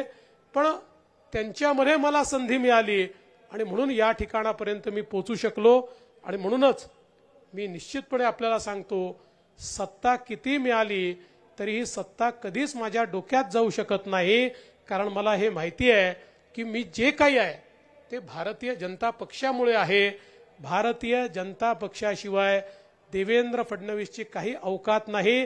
भारतीय जनता पक्षाशिवाय देवेंद्र फडणवीस याचे कुठलाही वजूद नाही. आणि म्हणूनच हा पक्ष माझ्याकरता सर्वस्व आहे. आणि कार्यकर्ते जे या पक्षाला खऱ्या अर्थानं तयार करतात ते देखील माझ्याकरता दैवतासारखे आहेत. आणि म्हणून हा सत्कार आज कार्यकर्त्यांच्या वतीनं या ठिकाणी मी स्वीकारलेला आहे. चंद्रशेखर बावनकुळे यांच्यासारखा एक सहकारी की ज्यांनी या ठिकाणी अध्यक्षपद स्वीकारल्यानंतर पायाला भिंगरी लावून संपूर्ण महाराष्ट्रामध्ये दौरा केला आणि प्रचंड उत्साह कार्यकर्त्यांमध्ये तयार केला. आणि ज्यावेळी आपल्या लोकसभेच्या निवडणुकीमध्ये आपल्याला मनासारखं यश मिळालं नाही त्यानंतरही कार्यकर्त्यांना आम्ही सांगितलं होतं की we are down but we are not out, we are not finished, आम्ही पुन्हा येऊ हे सांगितलं होतं. आणि कार्यकर्त्यांनी ते चरितार्थ करून दाखवलं. आणि मी माननीय गडकरी साहेबांचे आभार मानेन की या संपूर्ण निवडणुकीमध्ये नितीनजींनी निवडणूक अंगावर घेतली आणि महाराष्ट्राच्या कानाकोपऱ्यामध्ये जाऊन त्या ठिकाणी सभा घेऊन कार्यकर्त्यांमध्ये उत्साह निर्माण करून एक प्रकारे आपल्या या प्रचाराला नवीन दिशा देण्याचं काम त्यांनी केलं. आणि अर्थातच देशाचे प्रधानमंत्री माननीय नरेंद्र मोदीजी यांनी जो मंत्र दिला, एक है तो सेफ है, या मंत्राने या महाराष्ट्रामध्ये जादूचं काम केलं. आमच्या लाडक्या बहिणींनी, आमच्या शेतकऱ्यांनी, आमच्या सामान्य माणसांनी, दीन दलित गोरगरीब आदिवासींनी, आमच्या ओबीसींनी, आमच्या विविध समाजातल्या लोकांनी ज्या प्रकारे एकत्रित येऊन एक अशा प्रकारचं मॅन्डेट दिलं अनेक वेळा लोक म्हणतात भगवान देता है तो छप्पर फाड़ के देता है, अशा प्रकारचं मॅन्डेट आणि आमच्या मित्रपक्षांसहित माझे सहकारी राज्याचे माजी मुख्यमंत्री आणि आताचे उपमुख्यमंत्री माननीय एकनाथराव शिंदेजी असतील किंवा आपले राष्ट्रवादी काँग्रेसचे अजितदादा पवार असतील किंवा रामदासजी आठवले आणि आपले छोटे छोटे सोबतचे पक्ष असतील, या सगळ्यांच्या सहकार्यामुळे एक चांगला विजय आपल्याला मिळाला. या विजयामुळे जबाबदारी वाढली आहे. पण ही जबाबदारी जरी वाढली असली तरी आमचे सगळे वरिष्ठ नेते हे हिमालयासारखे आमच्या पाठीशी उभे आहेत. त्यामुळे ही जबाबदारी चांगल्या प्रकारे पार पाडू आणि सामान्य माणसाच्या आशा आकांक्षा अपेक्षा या निश्चितपणे पूर्ण करू.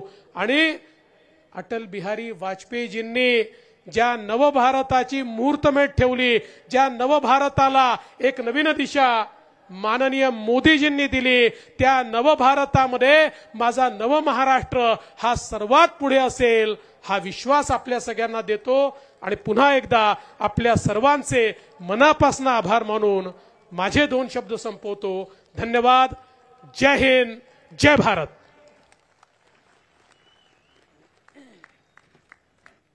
धन्यवाद सन्माननीय देवेंद्रजी. देवेंद्रजींना बघितलं की असं वाटतंय की बॉर्डर पिक्चर मध्ये जी खरी घटना होती राजस्थानच्या लांगवामध्ये पोस्टवर, जिथे 1971 मध्ये 120 भारतीय जवान 2000 पाकिस्तानी सैनिकांसोबत लढत होते आणि तिथले मेजर होते कुलदीप सिंग चांदपुरी. आणि कुलदीप सिंग चांदपुरी 120 जवानांसोबत म्हणत होते की मैं वापस आऊंगा. बॉर्डरच्या पिक्चर मधलं ते गाणं आहे. सनी देओलनी म्हटलं होतं की मैं वापस आऊंगा, देवेंजींनी म्हटलं की मैं वापस. आणि महाराष्ट्राच्या जनतेने देवेंजीच्या हाकेला हाक दिली. हाँ, वापस आना पड़ता है भयमुक्त महाराष्ट्र बनाने के लिए. हाँ देवेंजी, आपको वापस आना पड़ता है समृद्ध महाराष्ट्र बनाने के लिए. हाँ देवेंजी, आपको वापस आना पड़ता है माँ बहनों को सुरक्षित महाराष्ट्र में रहने के लिए. और हाँ देवेंजी, आपको वापस आना पड़ता है एक अच्छा महाराष्ट्र बनाने के लिए. म्हणून धन्यवाद देवेंद्रजी. तत्पूर्वी नितीनजींचं मार्गदर्शन होण्यापूर्वी आपल्या अमरावतीचे प्रख्यात चित्रकार सन्माननीय विजयजी राऊत यांनी लाहवी इथे कॅनव्हास काढलं. मान्य अटलजींचं कॅनव्हास काढलं, मान्य नितीनजींचं, मान्य देवेंजींचं आणि बावनकुळे साहेबांचा कॅनव्हास काढलाय. मान्य नितीनजींना मी विनंती करतो, देवेंजींना विनंती करतो की त्यांचं स्वागत करावं. पक्षाचा भारत माता की. मान्य नितीनजींना बघितल्यावर नितीनजींसाठी अटलजींची एक कविता आहे. अटलजींची जी कविता ती एकदम नितीनजीवर असं वाटतंय. आणि ती कविता जर वाचली तर साक्षात समोर नितीनजी दिसतात. आणि ते अटलजी म्हणतात कि किसने ऐसा दूध पिया जो रोके गति तूफानी, ये जीवन का ज्वार चला उफनाती प्रखर जवानी. युवक हार जाते हैं लेकिन यौवन कभी न हारा, एक निमिष की बात नहीं चिर संघर्ष हमारा. संघर्षातून आधुनिक विश्वकर्मा, भारताचे आधुनिक विश्वकर्मा मान्य नितीनजी यांना मी विनंती करतो की त्यांनी आम्हाला मार्गदर्शन करावं. आपल्या सगळ्यांचे आवडते नेते, आपल्या नागपूर शहर जिल्ह्याचे भूमिपुत्र, महाराष्ट्राचे लोकप्रिय मुख्यमंत्री आदरणीय देवेंद्रजी, आपल्या पक्षाचे अध्यक्ष म्हणून आणि नेते म्हणून देवेंद्रजी आणि बावनकुळेजी या दोघांनी मिळून आपल्याला हे अभूतपूर्व यश मिळवून दिलं. या यशामध्ये पक्षाचे अध्यक्ष आदरणीय चंद्रशेखर बावनकुळे यांचाही तेवढाच सिंहाचा वाटा आहे. आज मंचावर उपस्थित आपले सगळे मंत्रीगण, आमदारगण, खासदार, माजी खासदार, पक्षाचे सर्व नेते मंडळी आणि उपस्थित सर्व कार्यकर्ता बंधूंनो आणि भगिनींनो, माझ्या मनामध्ये स्वतः ही कल्पना आली, कारण देवेंद्रजी सांगितलं ते बरोबर आहे. मी पण कुठल्याही सत्काराच्या कार्यक्रमाला जात नाही आणि कधी कोणाचे सत्कार करण्याचा कार्यक्रमही करत नाही. सत्कार या शब्दाबद्दल मला खूप चीड आहे. पण यावेळी हा सत्कार करण्याचा प्रस्ताव मी स्वतः पक्षाच्या पदाधिकाऱ्यांना सांगितला की आपल्या सगळ्यांना एवढा आनंद झालेला आहे की ज्या दोन नेत्यांनी आणि योगायोगाने जे ते आपल्या नागपूरचे आहेत, एवढं मोठं यश त्यांनी मिळवलेलं आहे, त्यांचा गौरव करणं आपल्या कार्यकर्त्यांचा अतिशय आनंदाचा क्षण आहे. आणि म्हणून अशा एका मोठ्या भव्य कार्यक्रमाचं आयोजन आपण केलं पाहिजे. आणि आज त्या कार्यक्रमाकरता आपण तिथी जी निवडली ती अटलजींच्या जन्मशताब्दीचं हे वर्ष आपण निवडलं. अटलजींच्या याकरता निवडलं की अटलजी खऱ्या अर्थाने आपल्या सगळ्यांच्या जीवनामध्ये एक प्रेरक आणि मार्गदर्शक नेता होते. त्यांच्या जीवनाचं हे वैशिष्ट्य होतं की आपल्या पक्षाला, आपल्यापैकी अनेक लोक या ठिकाणी उपस्थित आहेत, पण भारतीय जनता पार्टीची 1980 साली ज्यावेळी स्थापना झाली त्यावेळेचे फार कमी कार्यकर्ते आज या ठिकाणी असतील. ज्यावेळी न्यू इंग्लिश हायस्कूल महालमध्ये पक्षाची स्थापना झाली त्यावेळी राम जेठमलानी आणि शांतीभूषण या कार्यक्रमाला आले होते. एकाच दिवशी देशात अनेक ठिकाणी कार्यक्रम झाले होते. त्यावेळी अटल बिहारी वाजपेयीजींनी, अडवाणीजींनी दिल्लीमध्ये भारतीय जनता पार्टीची स्थापना केली होती. त्या भारतीय जनता पार्टीची स्थापना झाल्यानंतर लोकसभेच्या ज्या निवडणुका झाल्या त्या निवडणुकांमध्ये आपल्याला दारुण पराभव पत्करावा लागला. पर्याय म्हणून ओरडतात कोण, ज्यांचे लोकसभेत निवडून आले 2 असे आपल्या पक्षाची मजाक काही लोक करत होते. पण अटलजी डगमगले नाहीत. या देशाकरता हा भारत देश सुखी व्हावा, समृद्ध व्हावा, संपन्न व्हावा, शक्तिशाली व्हावा, त्या राष्ट्रवादाचा मूलमंत्र त्यांनी आपल्या सगळ्यांना दिला की ही मातृभूमी आणि हे राष्ट्र सर्वोपरी आहे. हम 2 4 रहे न रहे तेरा वैभव अमर रहे माँ, हा संस्कार अटलजींनी आपल्याला दिला.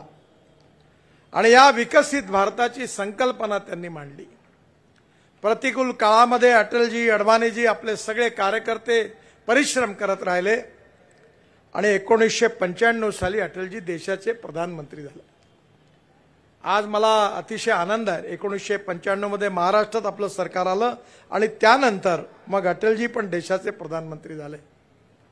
हा सगळा इतिहास जो आहे तो इतिहास आपल्याला याकरता आपण सगळे आठवत असतो, कारण भूतकाळातला इतिहास वर्तमान काळामध्ये त्याचा विचार केल्यानंतर आपल्याला भविष्याचा वेध घेण्याची प्रेरणा त्या इतिहासातून मिळत असते.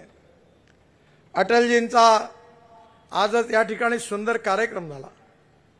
हिंदुत्व, हिंदू जीवन पद्धती याच्याबद्दल अनेक गैरसमज आहे की भारतीयत्व हेच हिंदुत्व आहे आणि हिंदुत्व हेच राष्ट्रीयत्व आहे. हा प्रकर्षाने विचार अटलजींनी मांडला. सुप्रीम कोर्टाने निर्णय दिल्यानंतर हिंदू वे ऑफ लाईफ हा हिंदुत्वाचा अर्थ सांगितलेला आहे. आणि हिंदुत्वाचा जो खरा अर्थ होता त्याचा संबंध भारतीयत्वाशी आहे. संस्कृती सबकी एक चिरंतन पुरके जिसके हिंदू है, विराट सागर समाज अपना हम सब इसके बिंदू है. त्यामुळे आपल्या समाजामध्ये कोणाची उपासना पद्धती वेगळी असेल, काही लोकांचा धर्म वेगळा असेल, कोणी भगवान गौतम बुद्धाची पूजा करत असेल, कोणी भगवान रामाची पूजा करत असेल, कोणी येशू ख्रिस्ताची पूजा करत असतील, कोणी अल्लाची पूजा करत असतील, परंतु हे सगळे भारतीय आहेत. आणि भारतीयत्व आणि हिंदुत्व हे एक आहे. आणि म्हणून ज्यावेळी आपल्या इथला मुसलमान मक्केला जातो त्यावेळी त्याचा उल्लेख हिंदू मुसलमान हिंदी असा उल्लेख केला जातो. आपल्या देशामध्ये सेक्युलर शब्द याचा बराच प्रचार केला गेला. मधल्या काळामध्ये धर्माधर्मामध्ये वादविवाद व्हावे अशा प्रकारचे युक्तिवाद व्होट बँक पॉलिटिक्स करता झाले. पण सेक्युलर शब्दाचा अर्थ होता सर्व धर्म समभाव. धर्मनिरपेक्षता अर्थ नाही आहे डिक्शनरीमध्ये. सर्व धर्माबद्दल समान विचार करणं, सबका साथ, सबका विकास, सबका प्रयास और सबका विकास हे जे मोदीजींनी सूत्र सांगितलं हाच खऱ्या अर्थाने सेक्युलर शब्दाचा अर्थ आहे. आणि म्हणून खऱ्या अर्थाने अटलजींनी, मला आठवतंय आजकाल युट्यूबवर आहे, माझे एक आवडते कवी आहे जावेद अख्तर, त्यांचं एक अटलजींचा इंटरव्ह्यू घेतलेला आहे. त्यांनी फार सुंदर गीतं केली आहेत. मधल्या काळामध्ये मी वीर झरा नावाचा एक चित्रपट मला खूप आवडला आणि त्या चित्रपटामध्ये जावेद अख्तर यांची सुंदर गीतं आहेत आणि ती मला विशेष रूपाने आवडतात. मदन मोहन नावाचे संगीतकार मृत्यू झाले आणि त्यांनी ट्यून तयार करून ठेवल्या होत्या आणि म्हणून त्या सिनेमाची अभिनेत्री होती प्रीती झिंटा. त्या बऱ्याच वेळा दिल्लीला आल्या की माझ्या घरी येतात आणि मी दरवेळेला आठवण काढतो वीर झराची. आणि खऱ्या अर्थाने जावेद अख्तर हे फार प्रसिद्ध कवी होते, प्रख्यात कवी आहेत. शबाना आझमी नावाच्या फिल्म अभिनेत्रीशी त्यांनी लग्न केलेल्या राज्यसभेचे सदस्य होते. ते एकदा मला भेटले आणि जावेद अख्तर साहेबांनी अटल बिहारी वाजपेयींचा इंटरव्ह्यू घेतला होता आणि ज्यावेळी जावेद अख्तर साहेबांनी त्यांना विचारलं की हा देश सेक्युलर नाही राहायला पाहिजे का, हा सेक्युलर आहे का, तेव्हा अटल बिहारी वाजपेयींनी दिलेलं उत्तर असं होतं की हा देश सेक्युलर आहे, सेक्युलर राहील. पण हा देश सेक्युलर आहे तो काँग्रेसमुळे नाही, भारतीय जनता पार्टीमुळे नाही, RSS मुळे नाही, पण हा देश सेक्युलर आहे याचं खरं श्रेय कोणाला असेल तर भारतातल्या हिंदू समाजाला आहे की त्यांची सहनशीलता, सर्वसमावेशकता, त्यांचा इतिहास, त्यांची संस्कृती आणि विरासत ही अशी आहे की हा देश सेक्युलर आहे आणि सेक्युलर राहील. 5000 वर्षाच्या इतिहासामध्ये छत्रपती शिवाजी महाराज असतील, महाराणा प्रताप असतील, कधी कोणी कुठली मस्जिद तोडून मंदिर नाही बांधलं. भगवान गौतम बुद्धांचा तर आपण आदर्श मानतो. मला प्रकर्षाने याची जाणीव होते की आज जगाला खऱ्या अर्थाने भगवान गौतम बुद्धांच्या विचाराची गरज आहे. सहिष्णुता, सहनशीलता, सर्वसमावेशकता आणि सर्वांबद्दलचा सन्मान आणि सगळ्यांचा साथ हा विचार भगवान गौतम बुद्धांनी आपल्या जीवनात दिला. आज युक्रेन आणि रशियामध्ये लढाई सुरू आहे, इस्रायल आणि लेबनॉनमध्ये लढाई सुरू आहे आणि अनेक शक्तिशाली देश लढाई थांबवण्याच्या ऐवजी लढाईमध्ये अजून पेट्रोल टाकण्याचा प्रयत्न करत आहेत. खऱ्या अर्थाने आज भगवान गौतम बुद्धाची आपल्या सगळ्यांना आठवण होते आणि म्हणून अटल बिहारी वाजपेयींनी जी हिंदू संस्कृती आहे, ती बौद्ध संस्कृती आहे, ही सगळी भारतीय आहे. आज नॉर्थ साऊथ ईस्ट आशियामध्ये, इंडोनेशिया, मलेशिया, चायनामध्ये भगवान गौतम बुद्धांचा मोठा विचार त्या ठिकाणी पोहोचला. माझ्या आयुष्यातला अतिशय भाग्याचा क्षण होता की बौद्ध गयेमध्ये मी नुकतंच 1.5-2 महिन्यापूर्वी गेलो होतो. जगातले बौद्ध भिक्खू 1500 पेक्षा जास्त, निरनिराळ्या भाषा समजणारे, सिंगापूर, थायलंड, हाँगकाँग, चीन, सगळ्या भागातले, जिथे जपान, सगळे बौद्ध भिक्खू त्या ठिकाणी एकत्रित होते. त्या कार्यक्रमाला मी गेलो त्यावेळी त्यांनी सांगितलं आम्हाला तुम्हाला आशीर्वाद द्यायचा आहे. माझ्या आयुष्यामध्ये मी 22,000 कोटी रुपयाचा एक बौद्ध सर्किट म्हणून जिथे भगवान गौतम बुद्धांचा जन्म झाला, तिथून जीवनात तिथे कार्य केलं, ज्यांना प्रेरणा मिळाली, त्या सगळ्या गावाला जोडून एक बौद्ध सर्किट तयार केलं. त्याच्याबद्दलची कृतज्ञता व्यक्त करण्याकरता त्यांनी मला बोलावलं होतं. खरं म्हणजे मी त्यावेळी त्या ठिकाणी गेलो, भगवान गौतम बुद्धाचं दर्शन घेतलं आणि मी आणि कांचन माझी पत्नी उभे असताना आणि माझ्याबरोबर सगळे बौद्ध भिक्खू उभे असताना ज्या झाडाखाली त्यांना बौद्ध धर्माचा संदेश मिळाला, तिथलं एक पान गळून पटकन माझ्या खांद्यावर पडलं आणि हे पडल्याबरोबर त्या सगळ्यांनी मला सांगितलं की बघा, आज तुम्ही इथे आलात आणि आज भगवान गौतम बुद्धांनी तुम्हाला आशीर्वाद दिला. मलाही कृतार्थ वाटलं. आम्हाला भगवान बुद्ध आपल्या वेगळे वाटत नाहीत. जेवढा आदर आम्हाला भगवान गौतम बुद्धाबद्दल आहे, तेवढाच आदर आम्हाला प्रभू रामचंद्राबद्दल आहे, भगवान श्रीकृष्णाबद्दल आहे. तेवढाच आदर येशू ख्रिस्ताबद्दल आहे, तेवढाच आदर आम्हाला अल्लाबद्दलही आहे. आणि शेवटी आमच्या सगळ्यांना मिळून विवेकानंदांनी पण हे सांगितलं आहे.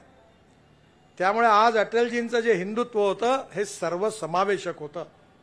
आम्ही जातीवादी नाही, आम्ही सांप्रदायिक नाही. आणि खऱ्या अर्थाने त्या अटलजींनी एक संदेश संपूर्ण देशाला दिला, एक नवनिर्माण भारताचा, एक सुखी समृद्ध संपन्न हिंदुस्थानचा आणि एक जात पंथ धर्म भाषा याच्या वरती उठून एक सार्वभौम हिंदुस्थानचा. त्या अटलजींना आज आपण अतिशय सगळेजण म्हणून अभिवादन करतो आहोत.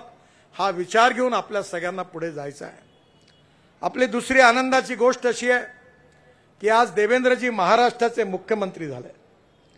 खऱ्या अर्थाने ज्यावेळी आपल्याला एवढं मोठं यश महाराष्ट्राच्या जनतेने दिलं त्यावेळी प्रत्येकाच्या मनामध्ये ही इच्छा होती की जनतेनं हा कौल दिलेला आहे तो भारतीय जनता पार्टीला दिलेला आहे. आपला कार्यकर्ता देवेंद्रजीच्या रूपाने महाराष्ट्राचा मुख्यमंत्री झाला पाहिजे ही प्रत्येक कार्यकर्त्याची मनातली इच्छा होती. आणि मला अतिशय आनंद आहे की आज महाराष्ट्राचं मुख्यमंत्रीपद त्यांना मिळालेलं आहे. आज आपण हा सत्कार केवळ ते मुख्यमंत्री झाले म्हणून नाही करत आहे. सत्काराच्या मागे भविष्य काळातल्या अपेक्षा देखील दडलेल्या असतात. आज देवेंद्रजींचं कर्तृत्व, नेतृत्व, व्यक्तित्व आपण सगळ्यांनी जवळून बघितलेलं आहे. नागपूर शहराचे ते 2 वेळा महापौर होते, नगरसेवक होते, पश्चिम नागपूरचे आमदार होते, उपमुख्यमंत्री होते, पक्षाचे अध्यक्ष होते, विरोधी पक्षाचे नेते होते आणि आता मुख्यमंत्री. हा सगळा प्रवास त्यांनी केलेला आहे. मला अनेक वेळा लोक विचारतात की तुम्ही परिवारवाद म्हणाले, मग तुमच्याही पार्टीत परिवारवाद आहे. मी म्हणलं नाही. देवेंद्र फडणवीसांना आमदार बनवा किंवा नगरसेवक बनवा हे त्यांच्या आईवडिलांची मागणी नव्हती. देवेंद्रजींना नगरसेवक करणं हे आता निर्णय पार्टीने घेतला आणि मग मी त्यांच्याकडे जाऊन वडिलांची परवानगी मागितली आणि मग त्यांनी इच्छा नसतानाही आम्ही त्यांना राजकारणात येण्याकरता आग्रह केला. याला परिवारवाद म्हणत नाही. पण ज्या मुलाबाळांकरता आपले आई वडील आग्रह करतात त्यांना कधी तिकीट देऊ नये असा माझा नेहमी आग्रह राहिला आहे. पण त्यांच्या मुलांना जनतेने आग्रह केला आणि कार्यकर्त्यांनी आग्रह केला तर जरूर तिकीट दिलं पाहिजे. म्हणून या मंचावर बसलेले अनेक आहेत त्यांचे आई वडील मोठे आमदार खासदार होते. कारण भारतीय जनता पार्टी ही पिता पुत्रांची, आई वडिलांची, कोणाची प्रायव्हेट पब्लिक लिमिटेड पार्टी नाही. ही पार्टी जर कोणी असेल, या पार्टीचा कोणी मालक असेल, या पार्टीचे कोणी विश्वस्त असतील तर माझ्या समोर बसलेले पार्टीचे कार्यकर्ता हेच पार्टीचे मालक आहेत. आणि म्हणून या पक्षाच्या परंपरेतून एक कार्यकर्ता म्हणून आपल्या सगळ्यांना याचा आनंद झालेला आहे. आणि मला विश्वास आहे की देवेंद्रजींचं कर्तृत्व महाराष्ट्राचं भविष्य बदलवल्याशिवाय राहणार नाही. हा महाराष्ट्र छत्रपती शिवाजी महाराजांचा महाराष्ट्र आहे. हा महाराष्ट्र बाबासाहेब आंबेडकरांचा महाराष्ट्र आहे.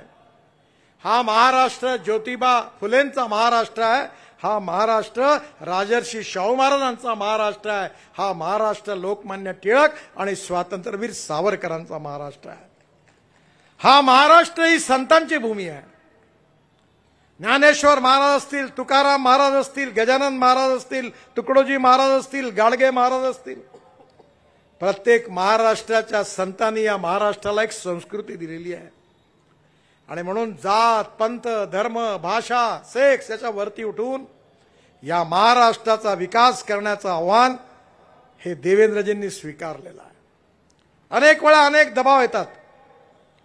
राजकारणामध्ये कधी विकास होतो, कधी दिवस चांगले असतात, कधी वाईट असतात. देवेंद्रजींचं आणि बावनकुळेंचं भाषण अतिशय भावनाप्रधान होतं. त्यांना सगळं आठवलं. आठवणं संवेदनशील मनाचं लक्षण आहे. आणि म्हणून विशेषतः संघर्षाच्या काळामध्ये, भूतकाळात जे जे संघर्ष करावा लागतो ते कधी आपण आयुष्यात विसरू शकत नाही. तो नेहमी आपण लक्षात ठेवतो. पण हिंदी सिनेमातलं एक चांगलं गाणं आहे. कारण आता जबाबदारी मोठी आहे.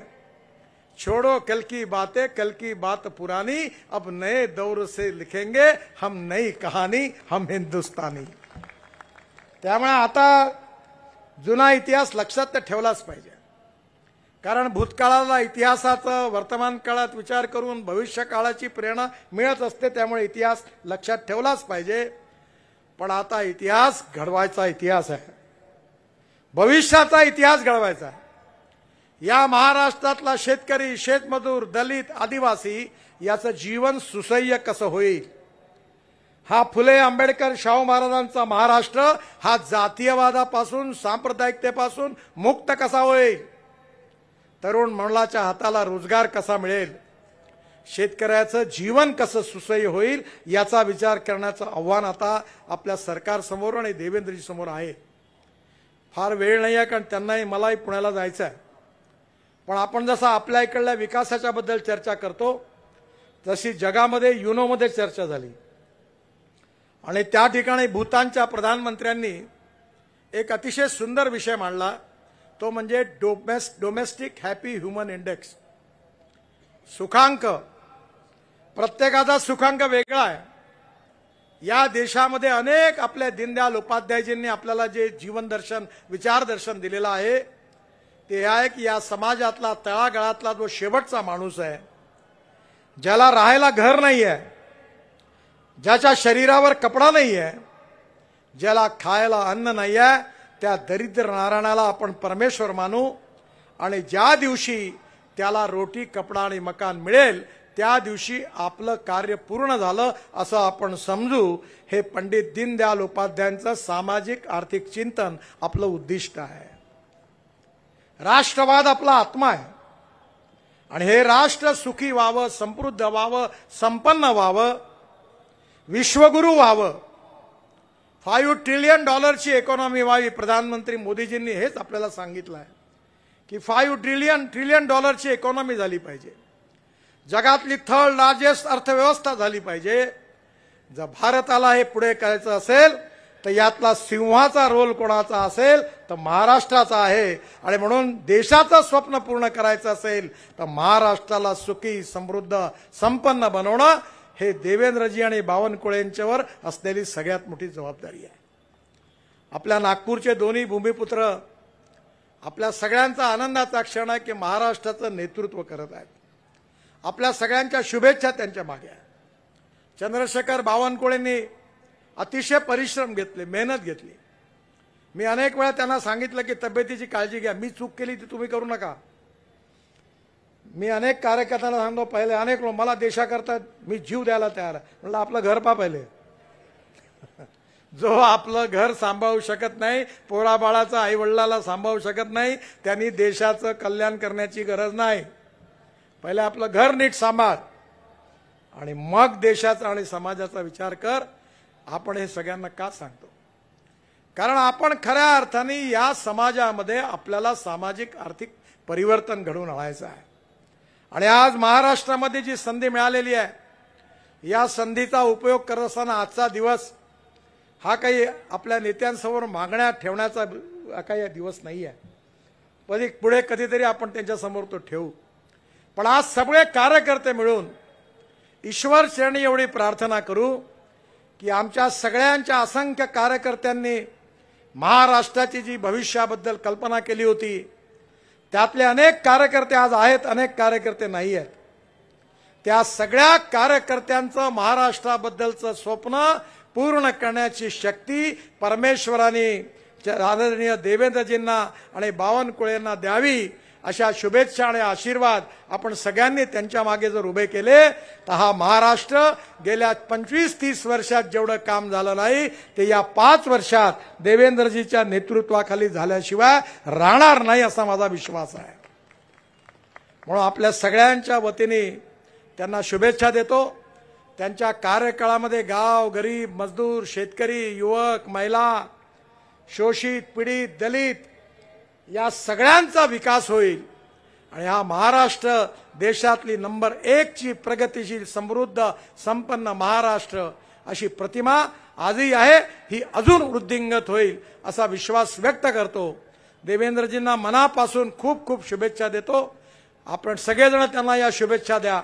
याचं पाठबळ त्यांना निश्चितपणे 5 वर्षात कार्य करण्याकरता यशस्वी केल्याशिवाय राहणार नाही. बावनकुळे साहेबांनी पक्षाचं नेतृत्व चांगलं केलं. ऊर्जा मंत्री म्हणून त्यांनी आपलं खूप चांगलं काम केलं आणि नागपूरचा खासदार म्हणून ते पालकमंत्री असताना आमची अनेक कामं त्यांच्यामुळे त्यांनी पूर्ण केली. त्यांनाही पुन्हा एकदा खूप खूप शुभेच्छा देतो आणि दोघांच्या नेतृत्वाखाली नागपूर शहर आणि जिल्ह्याचा तर विकास होईलच, पण विदर्भाचाही विकास होईल आणि महाराष्ट्राचाही विकास होईल असा विश्वास व्यक्त करून पुन्हा एकदा आपल्या अटलजींना अभिवादन करून मी माझं भाषण संपवतो. धन्यवाद. आपल्यामध्ये नुकतेच अचलपूरचे आमदार प्रवीणभाऊ तायडे या ठिकाणी आलेले आहे. त्यांचंही स्वागत आदरणीय नितीनजी, आदरणीय देवेंद्रजी आदरणीय बावनकुळे साहेबांनी करावं अशी विनंती करतो. खरं आहे, आदरणीय नितीनजींच्या संकल्पनेतून हा कार्यक्रम या ठिकाणी संपन्न झालेला आहे. अत्यंत व्यस्त असतानाही माननीय नितीनजी गडकरी, माननीय देवेंद्र फडणवीस साहेब, माननीय बावनकुळे साहेब यांनी वेळ दिला. मी भारतीय जनता पार्टीच्या वतीनं त्यांचं मनपूर्वक आभार मानतो. सर्व आमदार महोदय, माजी आमदार, माजी खासदार, सर्व कार्यकर्ता बंधू भगिनींचं मनपूर्वक खूप खूप आभार. या पडद्याच्या मागे जेवणाची, स्वादिष्ट जेवणाची व्यवस्था केलेली आहे. आपण सर्वांनी भोजन घेतल्याशिवाय जाऊ नये अशी भारतीय जनता पार्टी ग्रामीण व शहराच्या वतीने आपणास विनंती आहे. मोठ्या प्रमाणात व्यवस्था आहे. गर्दी करू नये, घाई करू नये.